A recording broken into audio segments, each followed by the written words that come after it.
You were not meant to be a slave to the grind. You were not meant to trade your life force for money. You can escape gravity. You can unlock your life. You got this. Let's go. Hello and welcome to Unlock Your Life. It's Jennings Smith here with you. Today I got a story a little bit about discouragement. What does that mean? Sometimes it's hard, right? Sometimes it's hard out there and we aren't happy. And we want to be happy.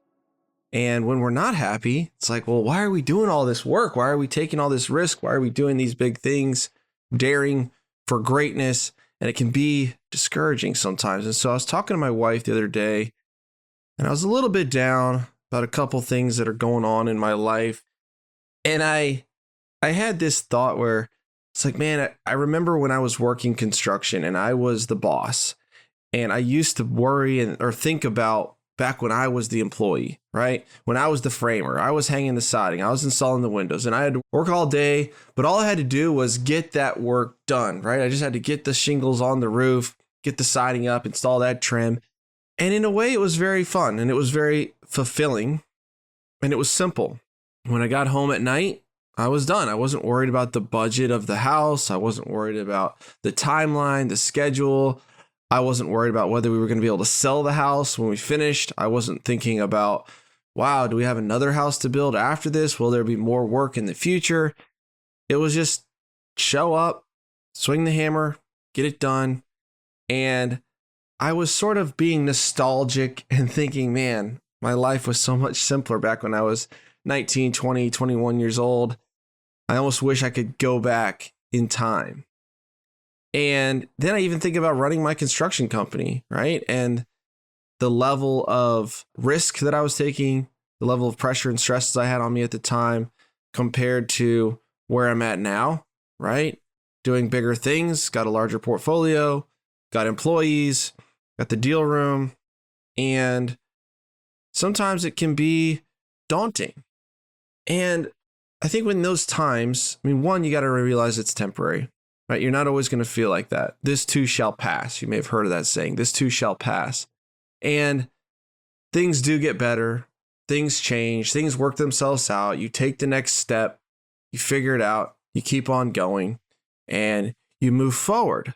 But in real estate, one of the major challenges we just went through was selling this property in Clemson. And if you haven't heard that story, go on to the podcast and check out $6.1 million deal gone wrong. And the stress that put me under for a year in trying to turn that thing around, get it sold, not lose any investor money, and get it off of our plate, right? If you're in real estate, then you're looking at the Fed. You're looking at the Federal Reserve and them raising the rates. You're looking at these bank failures. You maybe have banks that are not wanting to renew your loans, right? Because they're skittish. They're scared. You're hearing rumblings about China and Iran and Iraq colluding to overthrow the dollar and destabilize the dollar as the dominant world currency. And what is that going to mean for America? And you can go on and on this worry train. I now have the deal room. There's quite a few people in there. It's growing. People are closing deals, but there's also demands, right? There's demands on my time. We're doing 5 Zoom calls a week. There's people that are reaching out to me for counseling, mentoring. We're doing deal sprints. I'm leading a sprint team.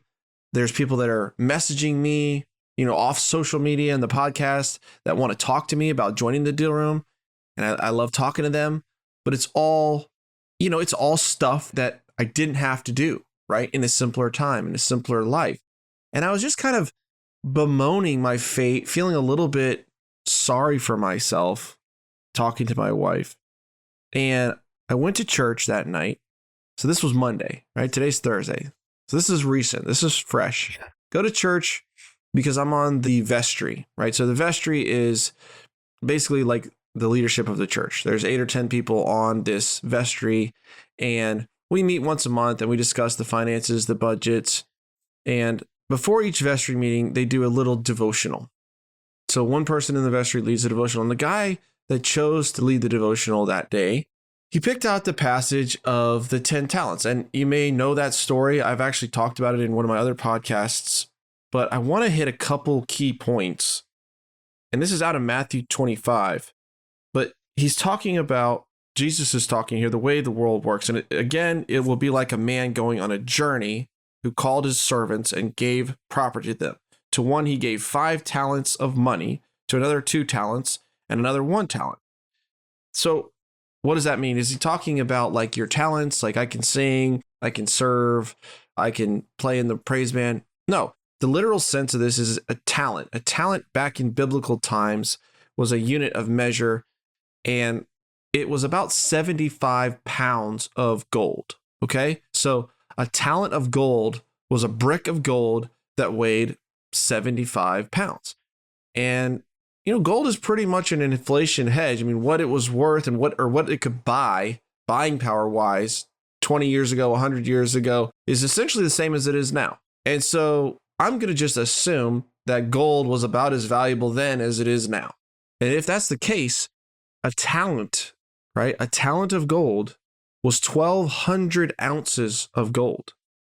Gold is about $2,000 an ounce right now. So you're talking a brick of gold, right? The little guy, the guy that only got 1 talent, he got $2.4 million in gold. The guy that got 2 talents got 4.8 million. And the guy that got 5 talents of gold had over $12 million entrusted to him. It wasn't a loan. It wasn't an investment. He wasn't personally guaranteeing it. He just gave him the money and said, do something with it. I'm going on a long journey. I'm entrusting some property to you, some talents of gold. Let's see what you got. Okay. So why did he give one guy 5, one guy 2, one guy 1? Well, it says in the next verse, according to his ability, each according to his ability. So I assume the guy with 5 talents had more ability than the guy with 1 talent. And he went on the journey, and the guy that got the 5 talents went out and put the money to work, and he gained 5 more. And we don't know how long the guy was gone for, but he gained 5 more. And so also with the one with the 2 talents, he gained 2 more. But the one who had 1 talent went off and dug a hole in the ground and buried his master's money. And after a long time, the master came back to settle up accounts. And the one guy says, hey, I got 5, I made 5, here's your money. He's rewarded, he's praised. Second guy, I had 2, I made 2 more, here's your money. He's rewarded, he's praised. The last guy, he's not, right? He gives him the money. He says, listen, I know you're a hard businessman, and I took your money and I was afraid. So I hid it. I buried it. Take what's yours, right? Here's your money back. I didn't lose you anything. So I didn't make you anything, but at least I didn't lose you anything. This is why I did this, is because I was afraid. And the master's response to him was, I think, kind of surprising. He calls him, you wicked and unprofitable servant. You slothful. You should have at least put my money in a bank so I could have gained interest, but you buried it and got me nothing. Take the 1 talent from him and give it to the guy that has 10, right? And they say, well, he already has 10. Why are you giving him another one? Well, for everyone who has will be given more, and he will have an abundance. Whoever does not have, even what he has will be taken from him. And throw that worthless servant outside into darkness where there'll be weeping and gnashing of teeth. And so I'm listening to this little sermon. It wasn't really a sermon, but this little devotional before our meeting. And I'm thinking, wow, that really applies to me, because here I am complaining about my talents, right? Complaining about what the master has entrusted to us, right? I'm a Christian, and I believe that God gave me my life. He gave me my brain. He gave me the ability to do everything I have, right? Without him and the gifts that he's given me and the money that he's given me and the opportunities, there is nothing. And so I'm looking at this and I'm thinking, wow, here I am wanting to go backwards, wanting to go back to a simpler time, wanting to basically bury the talent because I'm afraid of shouldering the risk. Because the guys that had the 5 talents and the 10 talents, I mean, $12 million, right? He went out there and made another $12 million. He did something right. He took risks, right? He bought inventory and resold it. He started a business. I don't know what he did, but he did something to generate another $12 million. The other guy generated another $4.8 million. And so these guys were out there hustling, right? They probably hired employees. They probably built teams. They probably found suppliers. They probably found distribution channels. They probably set up stores. I don't know, but I know that it isn't just that simple to make $12 million, even if you have $12 million. To double it is not a simple task. And yet these guys accomplished it. And the point is, the greatest risk is taking no risk. The greatest risk, the thing that we should be more afraid of, is taking no risk. Because the guy that played it safe, the guy that buried the talent, the guy that, he knew he probably couldn't pay it back. Think about that. He gave him $2.4 million. He's like, man, if I lose this, I don't have the money to pay this guy back. I can't afford to lose it, so I'm just going to bury it. How many of us have been there, right? He didn't want to push himself. He didn't want to get uncomfortable. He didn't want to hire employees. He didn't want to buy inventory. He didn't want to start a business. He didn't want to start a store. He didn't want to get uncomfortable. He didn't want to work that hard. He didn't want to get into trouble. He was afraid, and he admits it right there in the passage. So I'm thinking back to, why am I doing this stuff? What am I doing here? And my church is doing something, and it's a building campaign, right? Our church was in a lawsuit for almost a decade, and we thought we were going to lose our buildings, lose our property. It was a split, and we didn't maintain the property, right? We didn't replace the roofs. We didn't repaint. We didn't fix the siding. We didn't replace the air conditioners for over a decade, because it was pretty assured that we were going to lose the property. And all of a sudden, things changed. We ended up winning the lawsuit, keeping the property. And now we've got a property with $3.5 million of deferred maintenance and renovations needed, and we need to spruce it up. And so we've done a capital campaign, right? And a plea went out to the congregation. Hey, we need to take care of what God's given us, right? This is a beautiful place. We're preaching the gospel. We're helping the poor. Alcoholics Anonymous are there. They do food distribution every month where they're giving away thousands and thousands of pounds of food and clothing to people that are in need, right? They do a tea room thing, like restaurant, where they raise $100,000 and give it all away to missions. There's grief care. There's divorce care. There's a lot of good things coming out of this church and these facilities and these buildings, and we need to take care of them. And so as the plea came out, God moved my heart to be a part of that, right? And I don't want to talk specifics here, because you really shouldn't do that. But I'll just say I was a part of it, an uncomfortable part of it for me. And if I'm just treading water, right? If I'm just getting by, if I'm just burying my talents, if I'm not taking on projects, pushing myself, taking risks, building teams, I can't help anybody. I can't help anybody except for myself, right? And when you can't help anybody but yourself, it seems kind of selfish to me. And so I was able to step up and partake and be a part of that.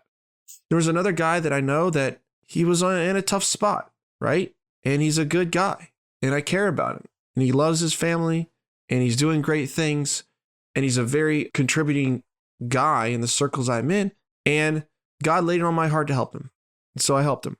Same sort of situation, not to talk about specifics, but it really meant a lot. And it meant a lot to me too, because I was in the position to be able to do that, right? I was grateful to be able to do that.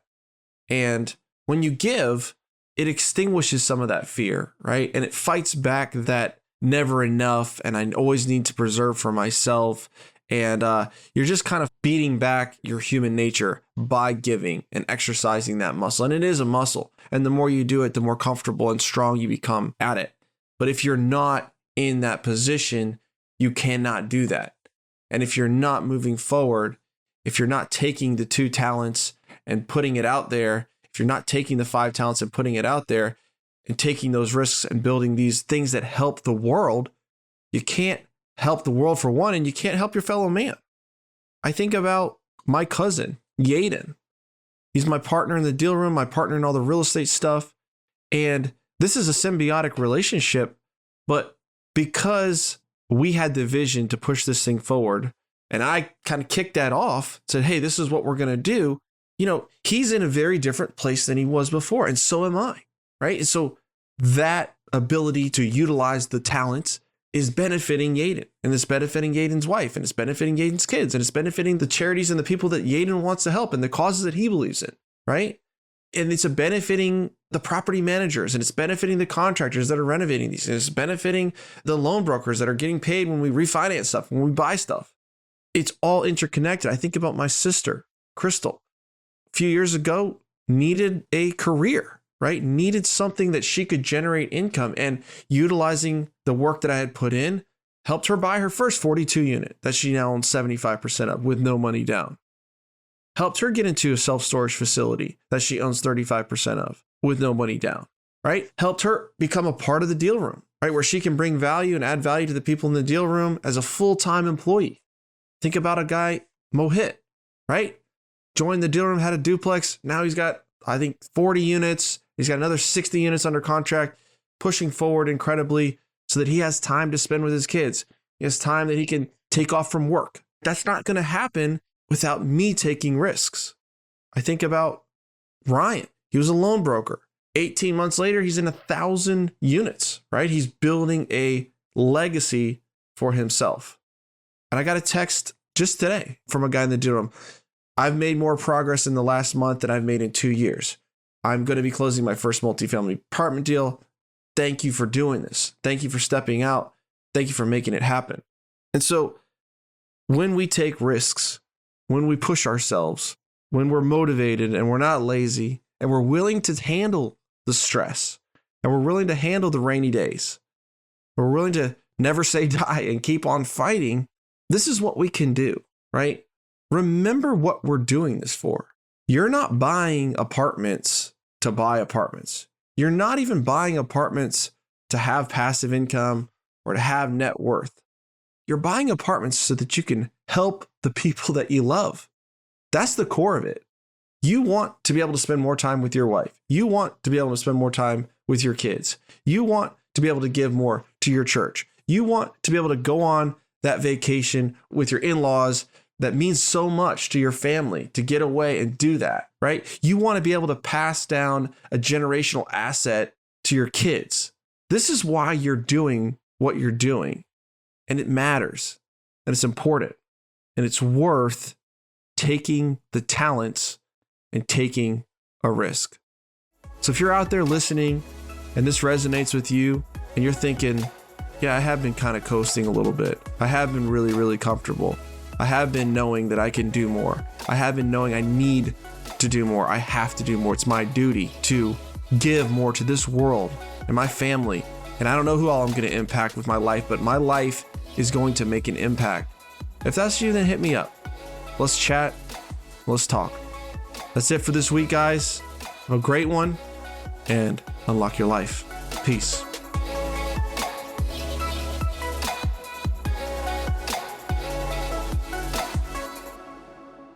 This is the podcastfactory.com.